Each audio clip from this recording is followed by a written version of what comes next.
You're listening to the GSMA Mobile for Humanitarian Innovation Programs podcast.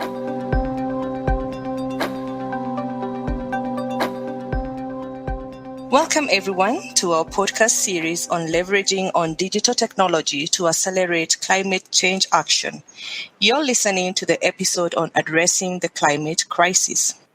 I'm Gitobu, Market Engagement Manager for the GSMA M4H program. The GSMA Mobile for Humanitarian Innovation program works to accelerate the delivery and impact of digital humanitarian assistance through building a learning and research agenda to inform the future of digital humanitarian response, catalyzing partnerships, investing in innovation for new digital humanitarian services, advocating for enabling policy environments, monitoring and evaluating performance, disseminating insights, and profiling achievements. Our three main work streams include research and policy, innovation fund, and strategic partnerships. This podcast focuses on the third work stream, which is the acceleration of strategic partnerships between MNOs and humanitarian partners. Addressing the climate crisis is one of the 5 core themes of the M4H program. As we all know, Sustainable Development Goal 13 is about climate action and is one of the 17 Sustainable Development Goals established by the United Nations General Assembly in 2015. Today, we'll be discussing an interesting topic on strategic partnerships to catalyze digital humanitarian innovations, and I'm delighted to be joined by 2 key guests, Daniel Odongo, who is the Director of Project Implementation at Ushahidi, and Jedidah Ganira, who is the Livelihoods Advisor at World Vision Kenya. World Vision Kenya leveraged on the innovative use of the Ushahidi platform to geotagging and crowd map community feedback in order to aid evidence generation towards advocacy for greater regenerative land management practices or natural resource management. This was to support the vulnerable communities on food security, livelihoods, and mitigate climate change. Well, now we're going to start our podcast questions, and I'll start with Jedidah. Jedidah, please tell listeners about your work with World Vision. What is it about this topic and the issues you work on that has kept you engaged? Over to you. Thank you so much, Carol, for this opportunity. And I want to start by saying that World Vision is a humanitarian organization that seeks to alleviate human suffering and make sure that every child lives a life in all its fullness. As you look at the landscape of the work that we do, we have several key aspects that we respond to. And one of them is humanitarian assistance in relation to disaster management, issues around livelihood resilience building, and also aspects around making sure that communities are well equipped with skills and capacities to be resilient when it comes to response to shocks, drought, and other climatic shocks. In this particular aspect, World Vision has partners with different organizations, with different donors, private actors, and non-governmental organizations, and private partners to make sure that we respond, build the capacity of communities in areas around responsive climate management aspects, and also giving them the capacity to be able to engage with their governments and make sure that they are able to get the necessary support from the government to respond to the glaring issues in relation to the climatic shocks. Some of the things that you realize is that there is high land degradation that basically threaten livelihoods, incomes, and also food security, especially for communities that rely so much on rain-fed agriculture and also pastoralism. And these impacts are also exacerbated by the fuel wood harvesting issues around logging and sustainable farming practices that degrade their land and also over-dependent on the natural resources that are well overstretched already. So World Vision comes in to build the capacity of the communities to make sure that they come up with the systems and structures within their communities that support them to be able to manage their resources sustainably and make sure that they have the capacity to draw support from every person and every partner that is within their ability to support them to respond to these challenges that they face. And that's how GSMA and Ushahidi comes in to support our work that we do in relation to responding to these shocks that communities find themselves in. Thank you, Carol. Thank you very much, Jedidah. Daniel, please could you share with listeners more about your organization? How have you utilized digital technology to tackle humanitarian assistance? Thank you very much, Carol. The Ushahidi platform has been, first of all, helping to increase transparency and accountability across the globe for maybe just over the last 14 years. Our mission at Ushahidi is to help communities to quickly collect and be able to share information that enables them to raise voices, inform decisions, and actually influence change. Ushahidi deployments enable any citizen with a phone or computer to report on issues that are affecting them. The Ushahidi platform also supports sending out targeted surveys to pre-identified beneficiaries or stakeholders for monitoring, evaluation, or situation awareness purposes. And we worked with World Vision very productively in the project in Tana River that we've been discussing. We'll also be sharing more about. And these reports can be routed to inform response by organizations or escalated to appropriate authorities that are tasked with being able to respond or to help in making better decisions. Globally, the Ushahidi platform has been deployed over 200,000 times in about 160 countries. And we've enabled our partners to gather over 50 million individual reports in the areas of human rights activism, crisis response, and civil empowerment. So working with World Vision in Tana River, we're able to leverage the Ushahidi platform as an innovative solution to gather collective intelligence of the communities relating to how they're affected by climate change. Thank you. Thank you very much, Daniel. Jedidah, World Vision Kenya recently engaged Ushahidi for evidence generation for a target audience for intended advocacy for natural resource management. Did the digital integration make a difference as compared to previously used conventional methods of data collection? Thank you, Carol. Let me start by saying that initially we always depend on what we perceive and what we think is the issue that we are facing. And one of the things that is key when you engage with the policy aspects basically is to make sure that you have concrete information in relation to the subject matter. And before we engaged Ushahidi, one of the things that we looked at is, are we able to get concrete information that we can validate to make sure that we are able to engage with the necessary key decision makers with information that it can be proved? And so we worked with the Ushahidi, and I can say that using the digital platform has actually helped us to gather information within a very short time from people across the project area, and we are able to get this information that we can validate, including the specific respondent. And so we are very confident that integration of the digital platform within the data collection is actually a step forward into making sure that we have authentic data that we can use. And I can say that compared to the conventional data collection methods, this digital integration process has really given us a way ahead of what we have always been using.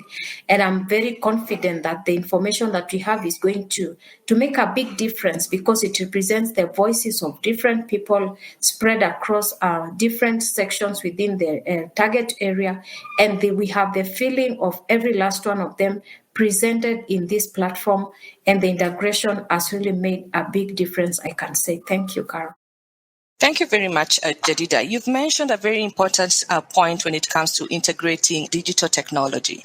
Going by World Vision's Kenya's experience and the need for increased community inclusion in policy making and changes, is leveraging on digital technology the future of inclusive climate action in the humanitarian space by other humanitarian actors as well as the private sector? Thank you, Carol. I totally agree with you. This is the way to go. We have been in this space for quite some time, and I think this has been a great learning for the organization. It is actually the first time we're integrating use of digital platform to be able to get evidence for the work that we are doing. And given that the space and the landscape is actually changing, we are in a digital era. And I think the digital tools available to make work easier, the digital tools available are to make our work more efficient. And as an organization, this is a way that we are going. We are, from the results that we're able to realize from this engagement, we are actually in a scale-up trend. We are scaling up the information that we are getting. We are scaling up the lessons that we have learned. And actually, yes, this is the way to go for a great organization like World Vision Kenya. Thank you. Thank you very much, Jedidah. Daniel, as you've heard from Jedidah about the mention about the success of digital technology, whereas digital technology is gaining traction in tackling climate change, how can we bridge the digital divide for increased inclusion of the marginalized communities where mobile penetration is still very low? Yeah, great. I think like Jedidah mentioned, it is indeed increasingly common for us to see digital technologies being adopted for work in climate action. And while we look at this in the big cities, there are very many people who still remain left behind. And our perspective really is that it's essential for international development and humanitarian actors to reach marginalized communities where they already are. Because we know they exist. We know the places where always are underserved by very many resources and services that other communities enjoy. And many of these communities actually exist in low bandwidth environments. And to be able to effectively bridge this digital divide, the solutions that we come up with need to allow the contributors in these communities to participate in raising their voices, no matter the technology constraints. And once this is done, they also need to see that you're actually augmenting the existing processes or services that you're providing them with greater insight and clarity that reflects their situation on the ground. So yeah, that's my perspective on, the need to be able to do this. Thank you, Daniel, for sharing those insights and also your perspective on inclusion of the marginalized communities. How then can we leverage on the digital platforms for collective follow-through and monitoring on the achievement of the actionable climate action? When it comes to collective action, the first thing that comes to my mind is crowdsourcing, which is essentially being able to use digital technologies to gather the collective effort and wisdom of communities. It's very useful, and I think one of the best use cases I can say is, we are increasingly now seeing communities being able to collect information or their voices actually brought together and published relating to what's taking place at the local level. Working with World Vision, we are being able to evaluate what are the types of energy used, for example, in Tana River, and what are the driving factors and motivations or challenges that they have, especially when it relates to clean energy. But we also see an ability to just be able to evaluate what's the environmental factors that exist due to the land usage in these communities. And we're able to also see information that is a value add for policymakers. So once we take these pieces of feedback that have come in from communities and put it before decision makers, it's a bit of evidence that is undeniable. And they're able to actually be held accountable to whether they provided solutions to these issues. I think one of the issues I saw raised by the communities in Tana River was the fact that when you cut down trees for charcoal use, for example, you're being charged more taxes as compared to someone who is planting trees in a nursery garden. And this is a clear piece of feedback that came through collective feedback and monitoring of what's taking place on the ground. And this is a feedback that then is passed on to policymakers to be able to evaluate, is this something that they can actually reverse or make positive strides towards changing, such that they can encourage more greening efforts within this community that's affected. Thank you, Daniel. And it's interesting to know that most of this feedback and data that you are collecting will later on be passed on to the policymakers. Jedidah, we know that data is extremely useful in making decisions, particularly, as Daniel has mentioned, by the government. While we do a good job at collecting this data, how can we involve the government, policymakers, and other relevant stakeholders, including the private sector, in utilizing the digital data for climate action or related actionable decisions and policies?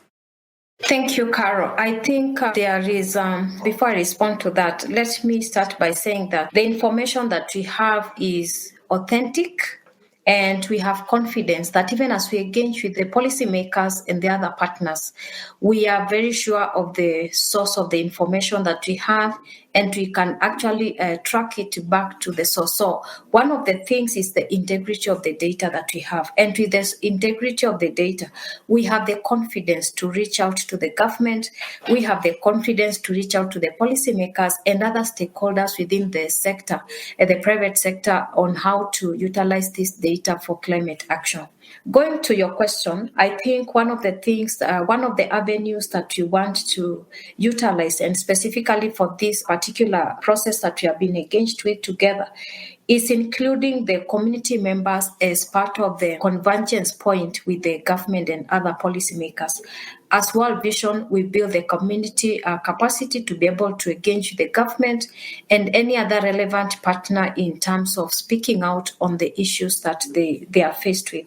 And we have the intentionality of working together with the community members, equipping their skills on how to lobby, on how to advocate, and how to present the results from this process so that the community action and recommendations can be taken into place. One of the things that we appreciate is that the Kenyan government has provided for community participation when it comes to government planning and policy making. And this provides us with a very good avenue for the communities to present their views and their results in terms of these feedback processes, and make sure that their voices are captured when it comes to government planning processes. We looking into a place where we will sit down with the government, the policymakers, and other relevant stakeholders, using the information that we have to make sure that we have a common roadmap that will drive the change that we envisage to see. And through these engagements, we are looking at coming up with common plans that will help us to change the public resource service delivery, basically making sure that there is commitment, basically from the government, commitment from the community members, commitment from the policymakers, and commitment from the relevant private stakeholders, and make sure that everybody is aware of the challenges that the community is facing, looking at their entry points, and coming up with a common action plan that drives a common action that is going to help the community change a driven process. We are actually at the forefront of facilitating these engagements, building the communities, and making sure that we have everybody on the table to be able to utilize this information that we got through the digital data collection process. Thank you, Carol. Thank you very much, Jedidah. It was interesting to hear from you about how you're facilitating and conducting capacity building to the communities. Could you please talk more about capacity building to the communities and also to the policymakers? Thank you so much, Carol. We have, in World Vision, we have a model we call Community Voices and Action. And basically, it is a package that we capacity build community members through a stepwise process that looks at them getting, one, the skills that are prerequisite to engage with policymakers, being able to understand their key issues that are facing them as the communities, and packaging the issues that they need to stage forth for these kind of conversations. And gratefully, this digital data collection process has already helped us to do that. So for the communities, basically to build their confidence in the ability to look out and reach out to the government officials. And before we do this, we usually have an interface process where we engage the community, the government officials, basically we call them the duty bearers, to just make sure that we have a common understanding into what is expected of them in terms of service delivery to the communities that they serve, and make sure that they understand the commitment in terms of the deliverables that everybody expects of them. And so once this is understood with every one of these sides of the two arms, we now bring in together everyone into one sitting place where we come together agree on the specific standards that we expect related to the key sectors that we are talking about. And then we bring on board now the conversation on the table where everybody now is able to bring the expectation. And especially we talk about the people who have the obligation, and you also have the duty bearers who also have the responsibility of delivering. So we have dialogues and also accountability sessions that we provide in terms of these meetings that we bring together the communities and also the government together. And then we go to a point of soliciting commitment for action, basically looking at the common actions that we commit to achieve together. And once this is agreed upon, we continually monitor and evaluate the action plans through regular meetings to review the change and the action progress that we committed ourselves to do. So this is a collective process. It is a dialogue process, and it takes quite some time, and everybody is actually engaged dependent on their responsibility and their obligation as it relates to the specific aspect that we are looking at. Great. Thank you, Jedidah, for your response. It was quite a key learning. And just for your information, we would be more than happy as the GSMA to sit in some of these roundtable events when you're engaging the government so that we can get a buy-in to pass these processes and procedures. Let me go back to Daniel. Daniel, how can we make use of the digital technology for the information management on climate change, aggregation of the best practices, and sharing to amplify collective climate action? Yeah, thank you very much, Carol. So I think I'd like to state that to date, very many climate adaptation projects have been undertaken in, say, isolation. And if it's not that, it's in an ad hoc manner. And so digital technologies can ensure that many actors or stakeholders who are involved in these efforts don't reinvent the wheel, and they can be able to actually consolidate on the gains made by other organizations or institutions by sharing their knowledge and experience between themselves or with other actors, or in forums like Jedidah mentioned, as open data. And open data sets can be able to be downloaded and made available for further analysis by different actors. But also stakeholders can benefit, from best practices in crowdsourcing, reporting, and facilitating feedback. I think together with World Vision, we're able to put together a case study of this, about how a community that is several hours away from the capital is still able to bring their voices together using the platform that we offered them. And these voices can actually be raised before leaders who can be held accountable or can be used for advocacy for future initiatives that, help us counter climate change. So in sort of the elimination of the inefficiencies that have been existing, that decision makers then don't need to make educated guesses, but they actually have data that I think in Jedidah's words is verifiable, and someone can actually go and verify that, this is exactly what the committees have been saying. But that said, I think it's also just important to have effective cooperation between local authorities, the general public, the public sector, and synergy between, the various domains that exist. Because effective climate action is not something that only one actor can do or solve at once. So this collaboration, I think, is key just to make sure that there is success. Thank you very much, Daniel. And it was great to hear from your comments about strategic collaborations. From where you sit, do you think there is sustainability for partners to come together to collaborate for sustainable climate action?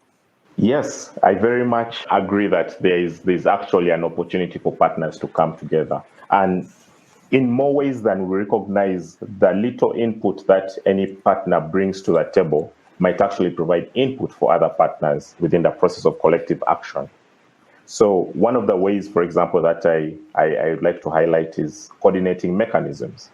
So different development actors, or even just broader public sector stakeholders, can come together just to look at the information that exists on particular subjects in roundtables or forums, and they're able to find out ways in which they could contribute to make sure that change takes place, but also that they can act more efficiently and effectively using the data that has been put before them. I think it's one of the best practices that we are trying to send across to all partners that are out there that, there's an opportunity, especially faced with climate change that is, a global crisis that is going out of hand. All of us can come together and play our part, and together we can be able to bring about change. Thank you, Daniel. As we talk about collaborations and partners working together, there is an issue about information sharing in between partners or in between organizations. What data protection considerations do you think are critical for all partners when sharing data? Yes, I think today data privacy is one of the things that, we are really trying to ensure that everyone is aware about, both as a data handler, but also as a data collector. You really need to be mindful about the position that you sit at. I think the first principle I'd like to share is just one about the principle of do no harm. Once you're collecting data out there, I think it's just important to note that as you either collect data or disseminate data, it cannot bring harm to the communities on whose data that you're collecting.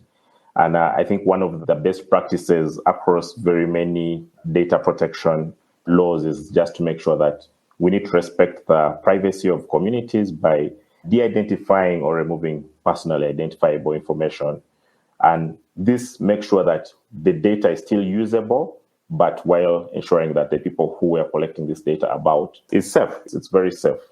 And then I think for many initiatives, it's just good to make sure that there is visibility and transparency around how you handle data, making sure that you tell people how long you're going to keep data for, you're going to tell people what you're using that data for.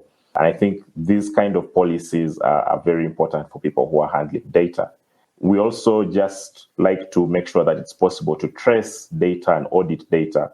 So in case there is a breach, how can we be able to look back and say, okay, this is the data that has been lost, and this is who potentially might be affected by this.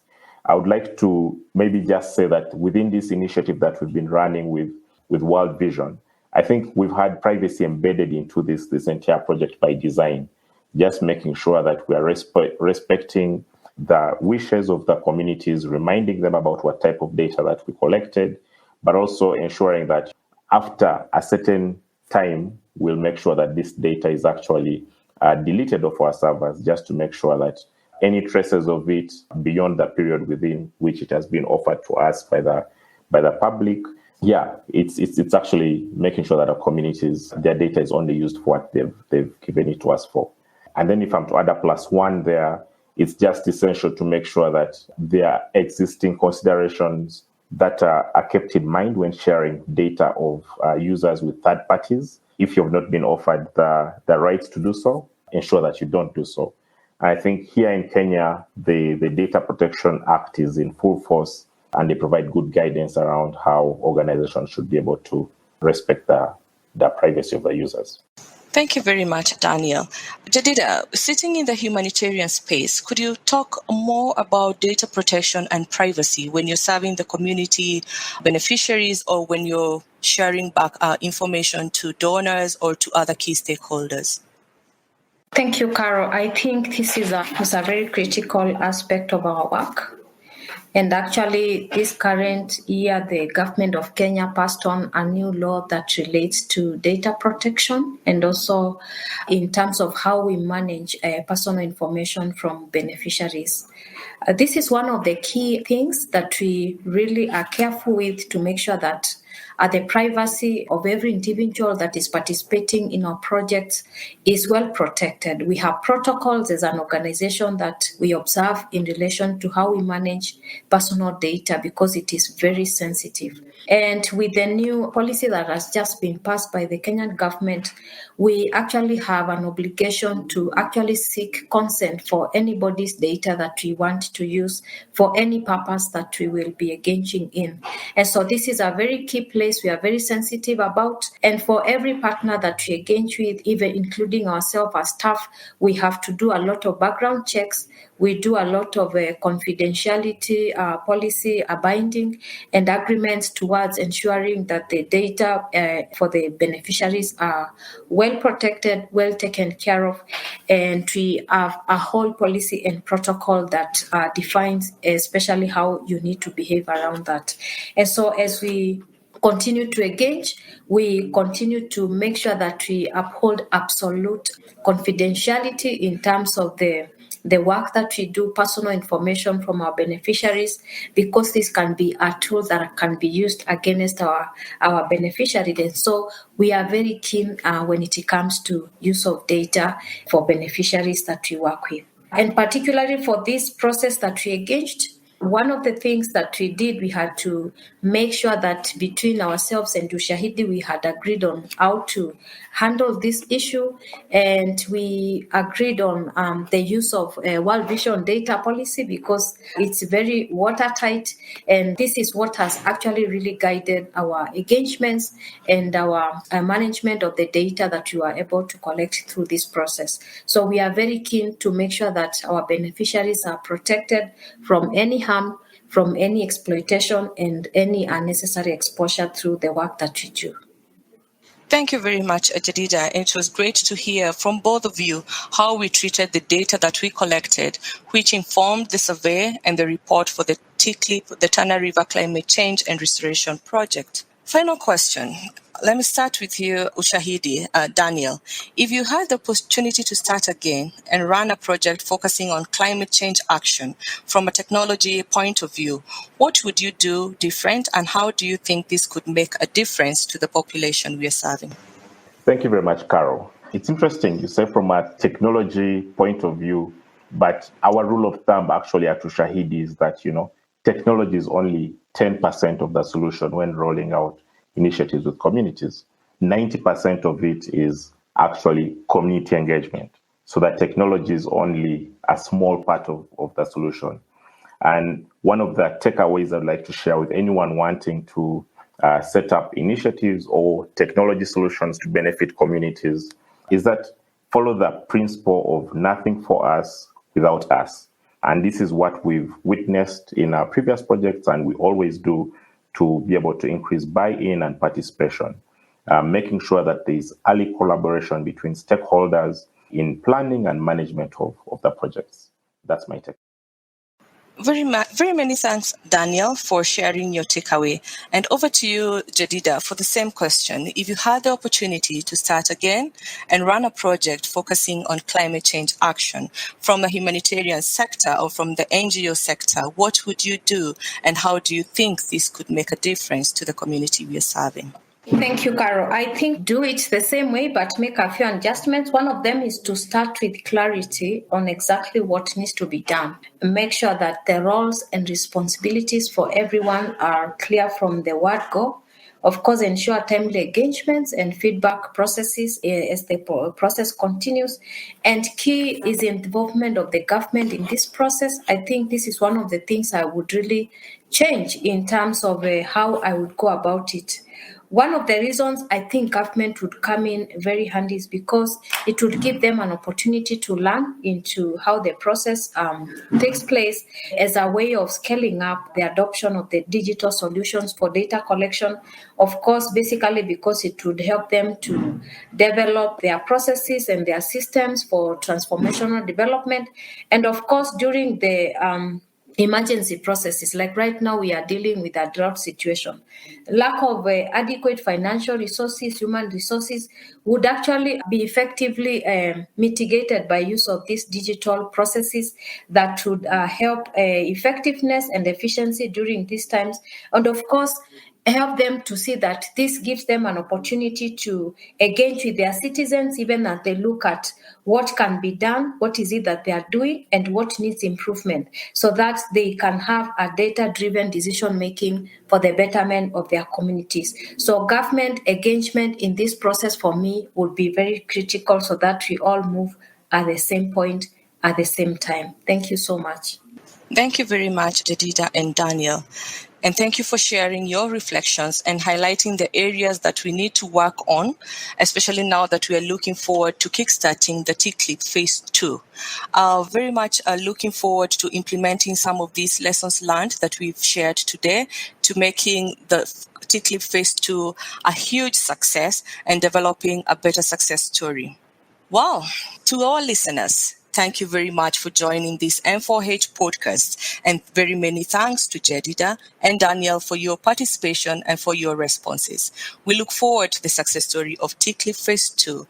Again, to our listeners, please log on to our website, www.gsma.com/M4H, to read more about our work at M4H in catalyzing partnerships between mobile network operators with NGOs and also technology platform providers.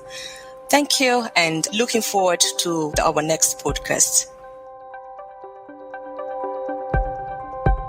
You're listening to the GSMA Mobile for Humanitarian Innovation Programs podcast. Our mission is to accelerate the delivery and impact of digital humanitarian assistance.